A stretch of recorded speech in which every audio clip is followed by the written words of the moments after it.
detailed work. So let's just spend the time. Thank you. We're sure good to have you here. Thank you. What I'll be covering will be a possible parallel to an archaeological monument in Highland, Guatemala. It's a throne. They call it a stela, but it's really a throne.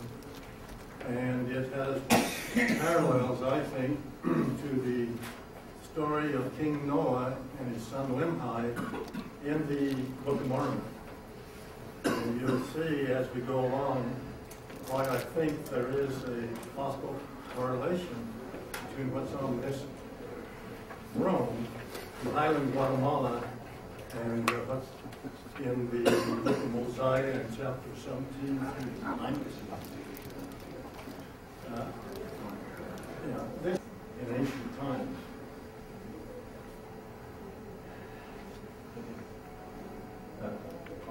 This is a portion of the Mesoamerica. It's the Isthmus of Tehuantepec, and you can see the passage here between the Sierra Madre Mountains. And here's a nice Olmec head. That's part of the first high civilization of ancient America. In our model that we're pursuing here on archaeology, which is probably a model, this would be in general the land south. Chiapas, Mexico, Tabasco, Yucatan, Campeche, Belize, Honduras, and Nicaragua off there, etc. A few slides to orient you a little bit on the life in Highland, Guatemala. Of course, these are Mayan Indians at a Mayan marketplace. It's interesting, you see the pigs there. And when there's a point we make on this. When the Book of Mormon talks about people traveling through the wilderness with their flocks, if they got pigs, they're not going very far very fast. It'll make a big difference. It's not for them to travel in one day. Here's a typical example of Highland Mayan weavers. You can see their loom is, one end is tied to the body of the woman, and the other end is probably to some solid object. And so it's the movement of her body that gives you the opportunity to put the shuttle back and forth in the weaving. More Mayan women, they're typical of the way they carry things on baskets on their heads as they go to the marketplace. Sometimes you'll see them with much bigger baskets full of eggs. And maybe they got 3 or 4 miles to get to market, so you wonder how they make it. Here's a typical thatched roof house that you would see in the areas, the rural areas of Mesoamerica. Here is a continuity from ancient times up to modern times of a shaman or a priest who is going to ancient archaeological monuments to conduct ceremonies and rituals today. So they still have that traditional connection with the past. Now this particular scene is from El Baú. It's on the Pacific coast of Guatemala, just south of the Guatemala city and a little bit west. The coastal area, if you're thinking of this as being in the land of Nephi, and for our purposes, want to do that, they'd go along the coast and they'd be seeing these high mountains in the background, volcanic mountains. And so they're going from tropical situation on the coast, the lowlands, the borders by the West Sea, and eventually they're going to go up into the highlands where the land of Nephi was located. And here is a typical example of a highland valley up in the highlands of Guatemala. And that is to show the narrow strip of wilderness, and it runs a mountain range from over here in the Caribbean over to the Pacific side, bordering on Mexico and Guatemala.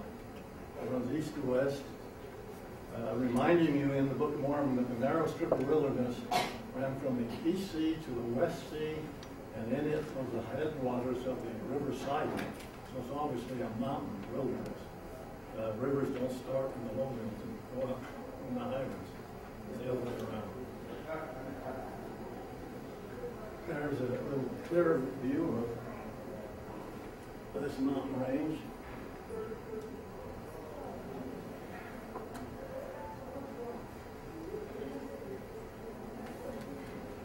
This is part of a topographical map that's on the edge of Guatemala City. And it covers maybe 2 or 3 acres, and this represents the Pacific Ocean down here. And the rest is giving you an idea of how rugged that mountainous area is in highlands Guatemala. There you can see in the background, against the horizon, what we're considering part of the narrow strip of wilderness, running from east to west. Here's some more examples of the mountainous wilderness. Sometimes they have a kind of a joke that the Mayan Indians, when they work their milpas on some of these mountainsides, they're so steep that they have to tie themselves on. And so they won't fall off as they're working their cornfields. Do you prefer the Symbolic to the Wahala River or Sidon? Well, there's the 2 views. That's what you personally thought. I personally have tended to the Grijalva, but other good scholars who go with the alternative. Here you see some steep slopes in an area where there are fortification trenches. And here you see one example of a fortification trench. It's, of course, overgrown, hasn't been used for military purposes probably for 1,500 years or more, but there's still remnants of it. There's quite a network of these fortified trenches in highland Guatemala.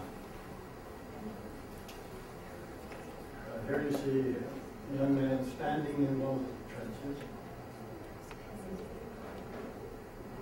This is a view from looking at Guatemala City, and the site where the throne is from that we're going to be considering is from an archaeological site called Cominal, Uyu, right on the western edge of the city of Guatemala. Here is one of the mounds. Actually, in 1900, there were over 200 mounds in this site. Today, there's less than 15. The people of Guatemala City, as they have expanded the city, have destroyed these archaeological mounds to get dirt for adobe bricks. Unfortunate. There's another large mound at Cominal Huyu. When you had the 200 mounds there, probably 75% of them dated into the Book of Mormon time period. So this was a major archaeological site back in the Book of Mormon period. Now this is a view of the fragments of the throne. And this is just one of the fragments. And they have put 3 or 4 of them together, so there's more to it than what you see here. But it's made out of black basalt, very hard stone.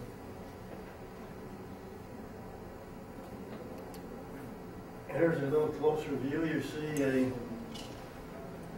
man's arm here, and you see this is actually his eyebrow right here.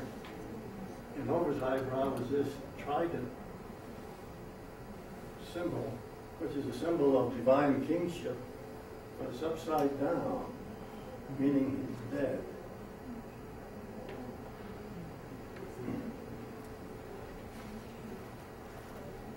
And this is just a quick view of how one might go about doing archaeological research on the Book of Mormon, you wind up looking for valid information from the areas that you would be doing research in. That valid part is important.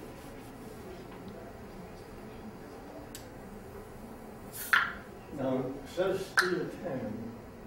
It is not a steel. If you were in the Guatemala Museum and had 4 or 5 men to try to pick this stone up enough to look underneath it, you will see at one time it had 3 stone legs underneath it. This was meant to sit horizontal. It was a tripod throne. It's not a steel.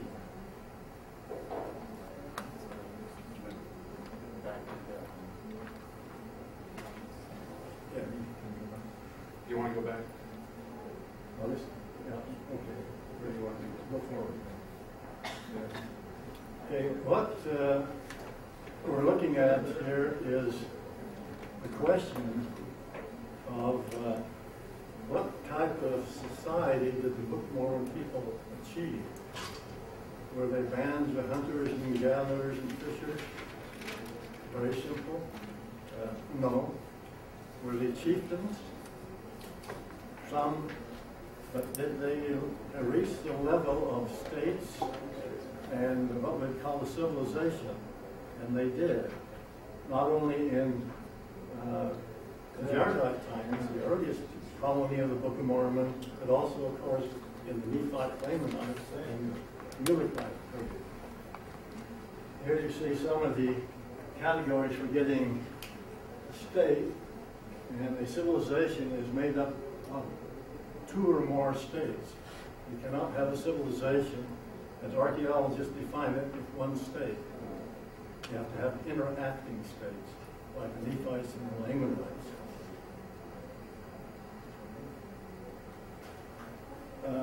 So here is 300 AD, right towards the end of the Book of Mormon, a view of what archaeologists and anthropologists know about the Americas. What we're looking for then is an area that had states. And the only places are this area here of Mesoamerica, and the second is the Andean region of South America. So if we're looking for an area in ancient America that developed a high civilization as required by the Book of Mormon, we've got 2 choices: Mesoamerica or the Andean region. Does anybody have a suggestion of how you might reduce that down to just the right area? You'd look where the biggest population was, I would think. That would help. I think that in the case of the large populations and the archaeology being dating to the right time periods, you could go with either one. What will distinguish them is the languages of the Andean region will be totally different than the languages in Mesoamerica. Another thing is missing, there's no surrounding seas in the Andean region. You're supposed to have a north, south, east, west situation with seas. Now, there's no mountain range running from the East Sea to the West Sea in the Andean region. So there's a number of topographical features that you can pull out of the Book of Mormon that would cause you to eliminate the Andean region as being the land described in the Book of Mormon. That doesn't mean that Book of Mormon people didn't get into that area. It just means that those described in the book weren't there. So this is the area then we're calling Mesoamerica, with this heavy line here. And it's within this area then that we are locating this throne by Guatemala City, coming off of you. Here you can see it more closely. Here's the city of Guatemala. There's a site of coming off of you. this is a view of the throne, the fragments that have been put together. You can see the one individual with the trident over his eye, he's dead. You can see another individual down here, and there's hieroglyphs here, and there's fragments of hieroglyphs up here. There's a date on this throne in 3 different calendars. Here's the local Commonwealth calendar here. Here's what we call a Teotihuacan calendar here. And this gross monstrous head is the Olmec calendar sign. And they all point to the year 147 BC.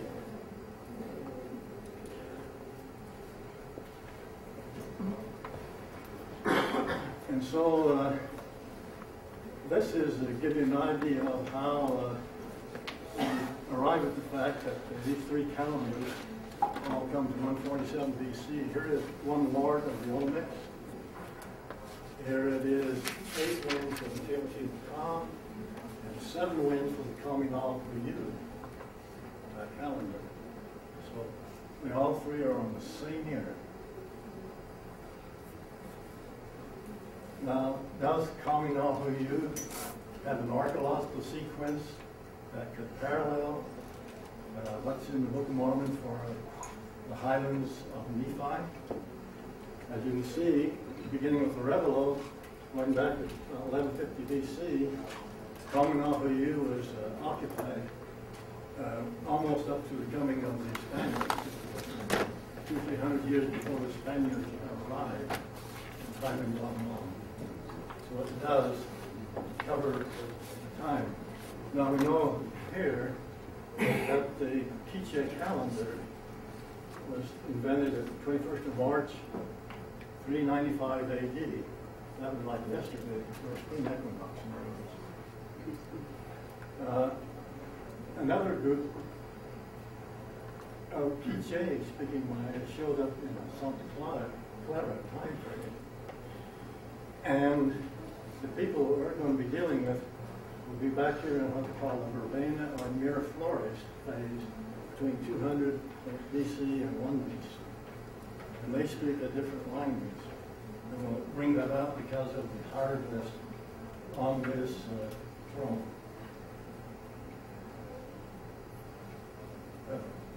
Pennsylvania State had a major project in Highland Guatemala back in the 1970s, and they established through their fieldwork clusters of what they call chieftains. And here's the one for Communal with, what you might say, 5 barrios, using Spanish, and they identified other chieftains. And you get enough of these chieftains, they can group them into a state. If somebody is dominant.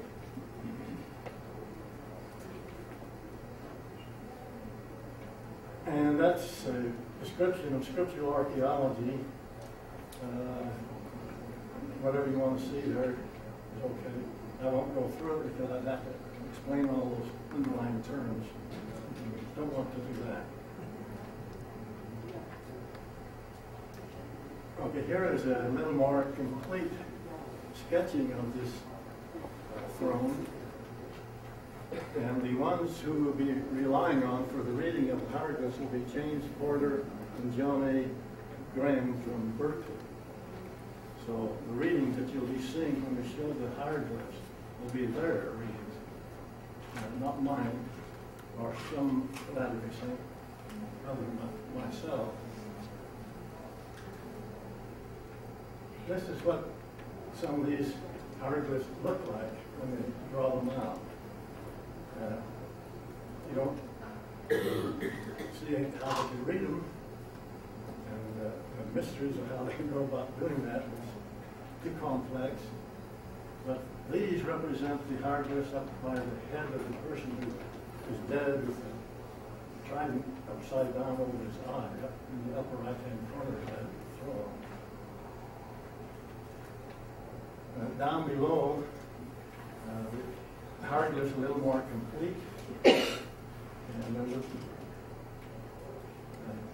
good chance of reading these. Now, I'll show you the way they read these glyphs. They do them from top to bottom, from left to right, but only 2 columns at a time. Now, that means you start here, you have 3 bars, which is 15, and go over there, which is a mean of 20, meaning 300 days, and then come back here and go back and forth. Here's somebody's dead on the 7th How day. Here's a scatterings of blood, sacrifice. Here's a seeding of somebody. Here's a capture sign, and you just go back and forth like this, reading these signs. You get to the bottom, and you go up here and repeat. Same way.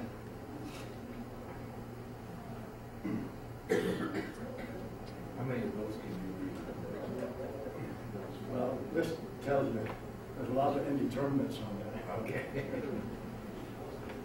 And that's just to indicate that what they have accomplished in attempting to read these arguments.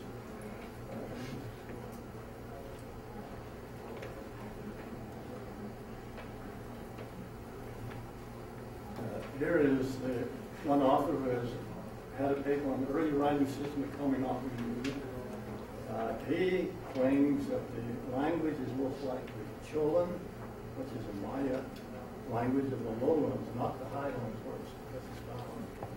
So somebody from the lowlands has come up into the highlands of Guatemala.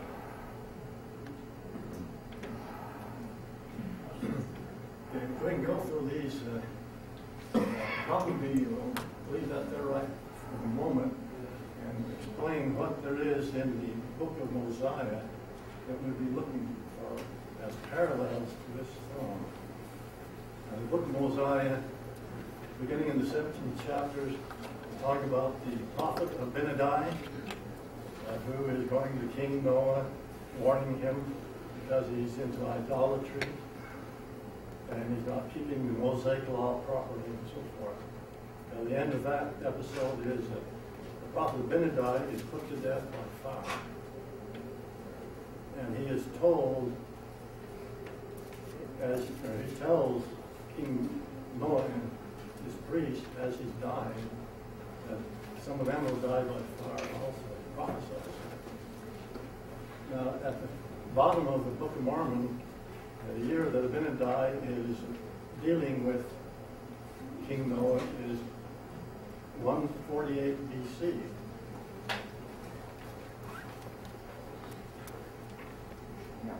It also tells you there that at one point the Lamanites come in and King Noah flees with some of his soldiers into the wilderness. He there is put to death by his own people later on by fire. But back in Nephi, King Limhi, his son, the son of King Noah, is on the throne, but he's in captivity to the Lamanites. In fact, he's paying 50% of their goods to the Lamanites as a tax. And so that is some of the main elements that we want to see if they're in these hieroglyphs on this throne. Because this throne is the next year after Abinadi approaches King Noah. So as you can see, it already mentioned there's 15 and 20 renal. In other words, everything on this throne and in these hieroglyphs will be happening in a 300-day period. Going from the New Year's Day on the Kamimahayu calendar to the New Year's Day on the Teotihuacan calendar, which is 300 days later. Okay, here is a sign then that somebody has died. 7, the more than 2 dots, and the how lived upside down. So it's 7 the how. Now, the date here, within that year of 147 BC, it'll be Thursday in the Gregorian calendar, 29th of March, 147 BC. And this is the way it would be written. in the Maya calendar. You can see that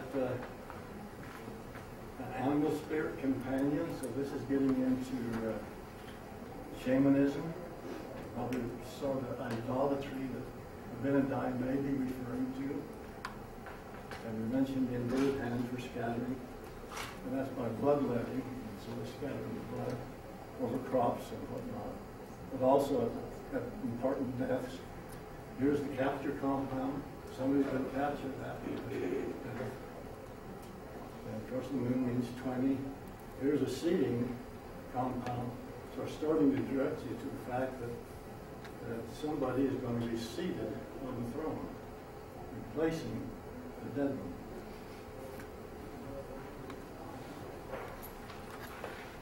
Now the one that's being succeeded is called Itzahel, or successor sorcerer. So that's the nature of their kingship, is sorcery.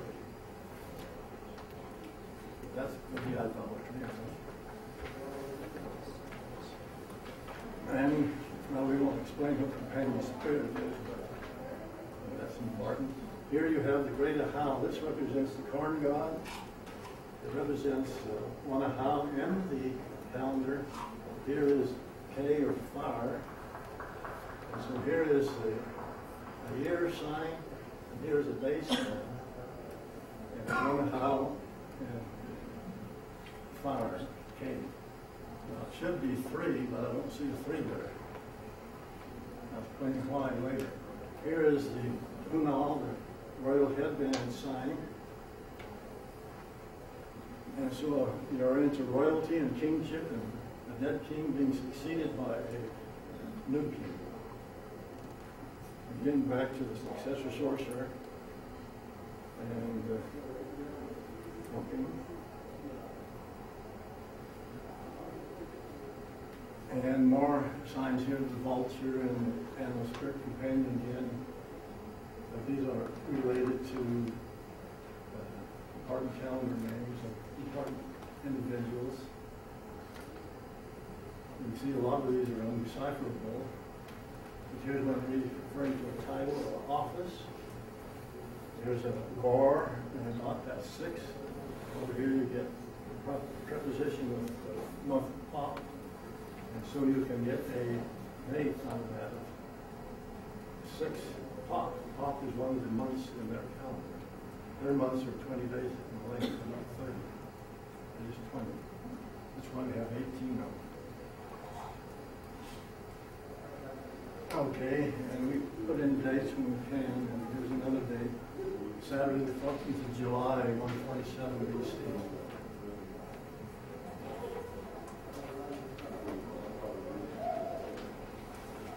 And here's a couple more signs, maned for hand, and teaching for serpent, the wheel sign. Here's the royal succession sign. So it's a royal succession.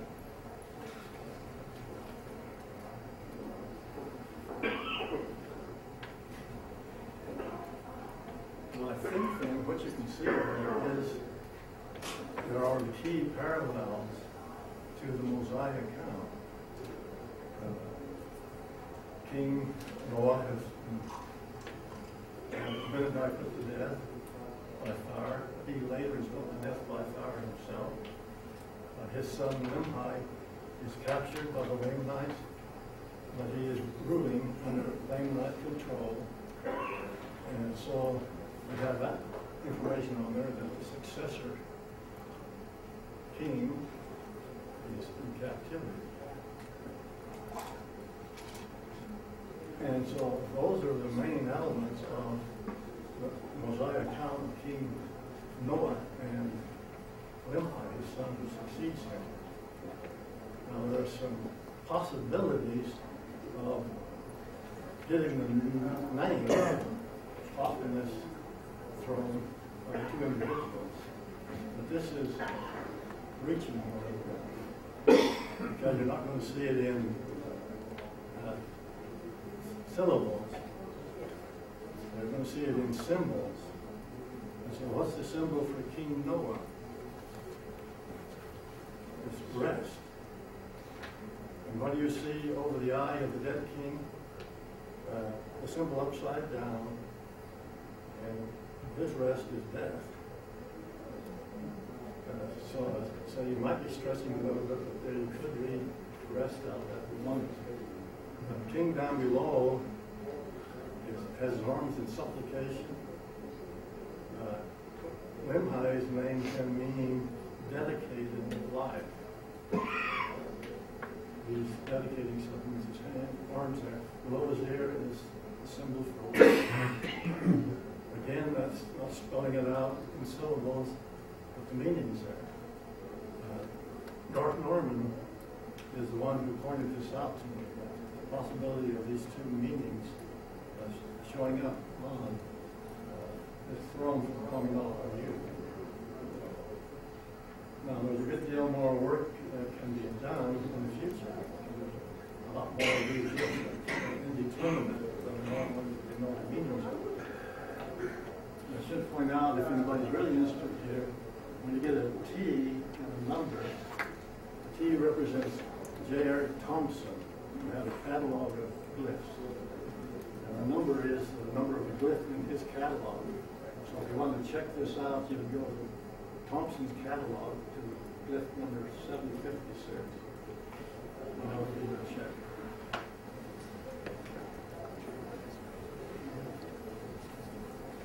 Okay, I think that covers the main elements, so we don't have to draw this out too long. So I think that there are some interesting implications if this is correct. That is that if this is King Noah being put to death by fire, and his son Limhi is succeeding him on the throne in the year 147 as required, that happened at Nephi. That would imply that that throne is from Nephi. So that's part of the strong, isn't it?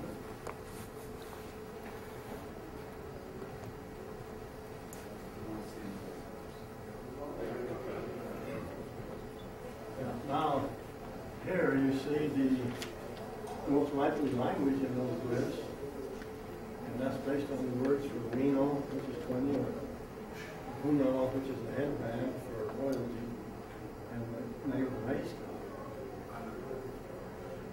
Now, there's something else that's important here, not so much to the Book of Mormon account as we know it, but to a Mesoamericanists, that the king was put to death by fire 208 years from the origin of their calendar, which is 355 BC. And so they're celebrating the end of every 52-year cycle with a sacred fire that someone would sacrifice. In this case, it was the king on the throne, 208 years after the initial new fire ceremony.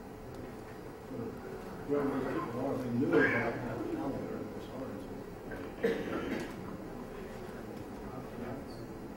Probably the only other thing to point out here is, since this is a lowland Maya calendar language, and the languages in the highlands are different, slightly different, it implies that for a while there, at Kaminohayu, there were people up there speaking in Maya language from somewhere down in the lowlands.